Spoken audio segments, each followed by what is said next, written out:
Are you down for this? If you're in the mood, we can take it to the moon. Just like a movie scene, table for two. No need to be fed, I want you instead. Assalamualaikum warahmatullahi wabarakatuh. Waalaikumsalam warahmatullahi wabarakatuh. Apakah kalian semua sehat? Alhamdulillah sehat, Bu. Apakah ada yang tidak hadir hari ini? Ada, Bu. Ini sakit. Jadi kita doakan semoga dia bisa lekas sembuh dan menjadi perkuliahan berikutnya. Untuk memulai pembelajaran ini, pertama-tama kita akan berdoa terlebih dahulu. Lalu salah satu dapat memimpin berdoa. Untuk memulai pembelajaran pada pagi hari ini, berdoa menurut agama dan kepercayaan masing-masing. Berdoa dimulai. Doa selesai. Baik, terima kasih. Pernah nggak sih kalian tuh mengetahui atau melihat bagaimana perusahaan merekrut karyawannya?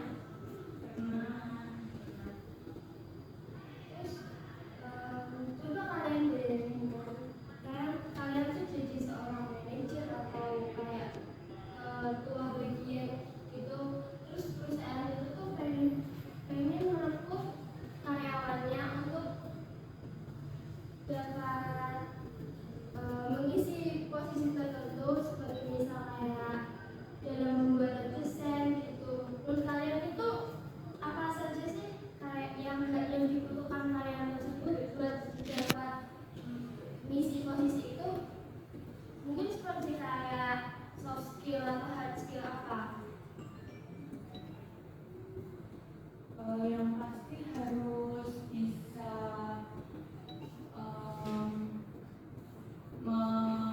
menguasai aplikasi membuat desain ya, Bu. Iya, benar. Terus habis itu mungkin harus punya pengalaman tentang dunia desain. Ya, benar. Jadi kan kita kayak merekrut seseorang itu yang sesuai dengan kompetensi yang kita perlukan di posisi tersebut kan. Jadi kayak misal kita perlu yang membuat desain, kita nggak mungkin kan mau merekrut orang itu yang kayak skillnya itu di pola atau yang di planning atau ujian yang lainnya gitu kan. Tapi kalau misalnya dilihat seperti itu tuh sebenarnya nggak semudah itu kan. Jadi ada tuh tahap-tahapan atau proses dalam merekrut karyawan tersebut. Maka hari ini kita akan mempelajari materi tentang proses rekrutmen dan seleksi SDM di industri.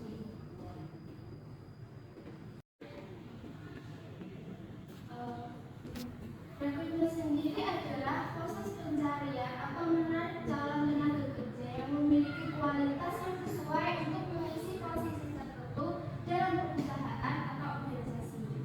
Yang tujuannya itu agar perusahaan dapat memilih beberapa karyawan yang mungkin berkualitas baik sesuai dengan kompetensi yang perusahaan inginkan.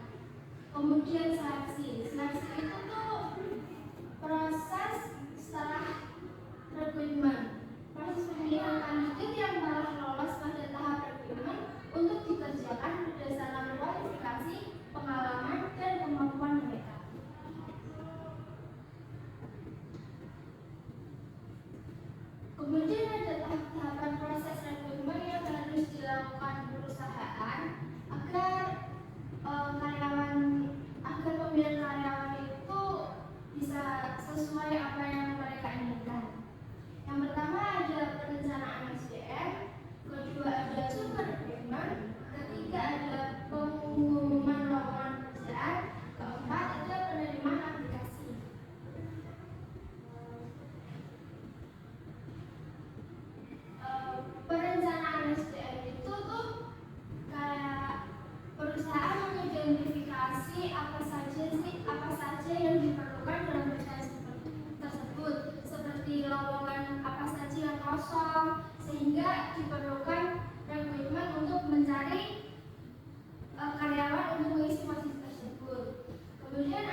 Kemudian ada tahapan proses seleksi.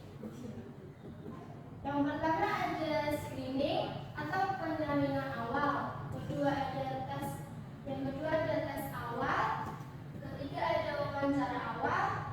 Keempat ada wawancara lanjutan. Dan kelima ada penawaran kerja dan negosiasi.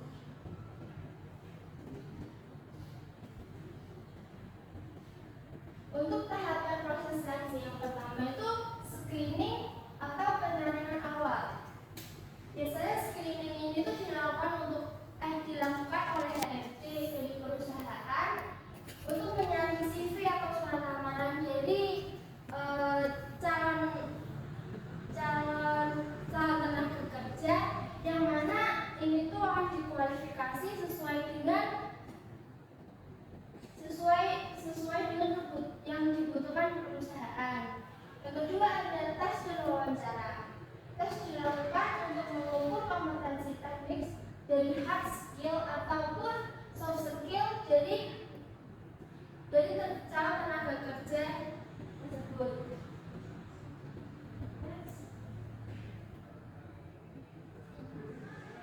Kemudian ada tahapan proses seleksi. Wawancara awal. Ini juga dilakukan oleh HRD untuk mengecek kesesuaian kualifikasi teknis dan melihat motivasi kemampuan beradaptasi dari kandidat. Kemudian ada wawancara lanjutan. Biasanya dilakukan oleh manajer atau kepala bagian untuk mengkualifikasi apakah karyawan tersebut itu dapat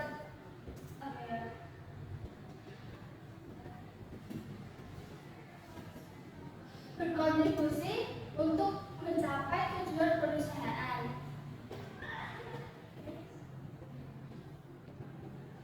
Yang terakhir ada wawancara kerja dan negosiasi. Nah, ini tuh tahapan yang terakhir. Setelah karyawan itu terpilih, karyawan itu akan dapat bernegosiasi seperti kontrak kerja yang mencakup gaji, fasilitas, atau layanan lainnya kayak ada BPJS juga gitu kan. Terus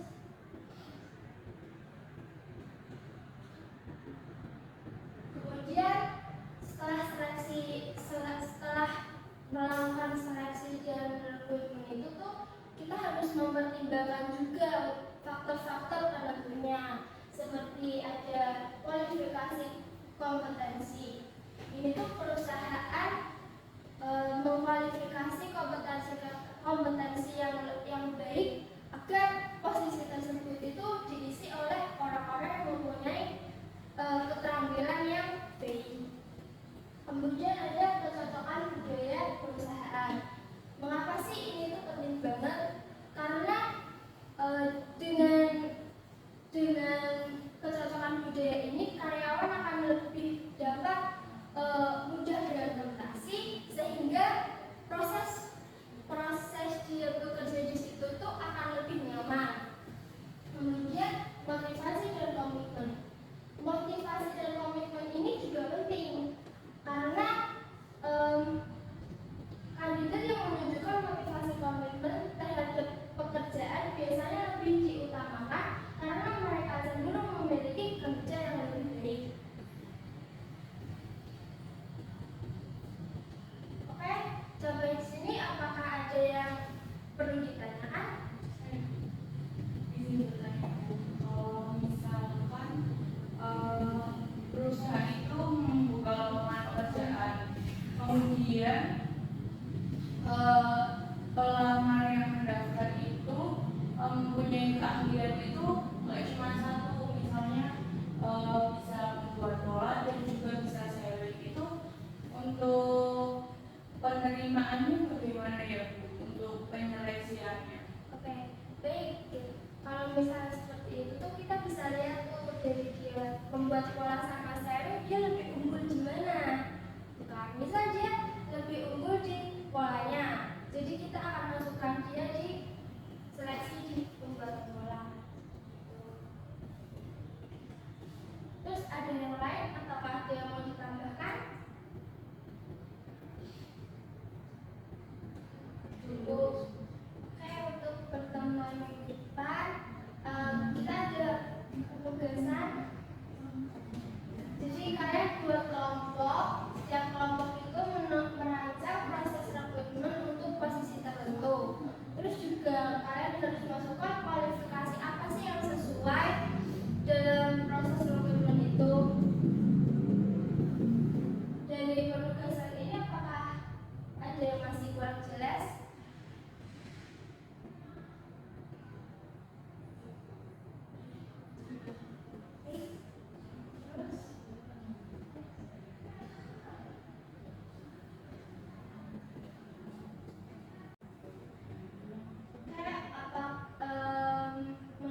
untuk memajukan kesuksesan perusahaan. Dengan melakukan tahap-tahap seleksi seperti itu dan juga menentukan faktor-faktor yang mempertimbangkan faktor-faktor seperti tadi ada motivasi kerja, terus juga ada keterampilan dan lainnya. Dari Ibu cukup sekian. Semoga pembelajaran hari ini dapat membantu kalian dalam dunia kerja dan juga membantu kalian lebih lanjut dalam proses dalam kalian memilih pekerjaan atau kalian yang memilih orang-orang itu. Sekian dari saya.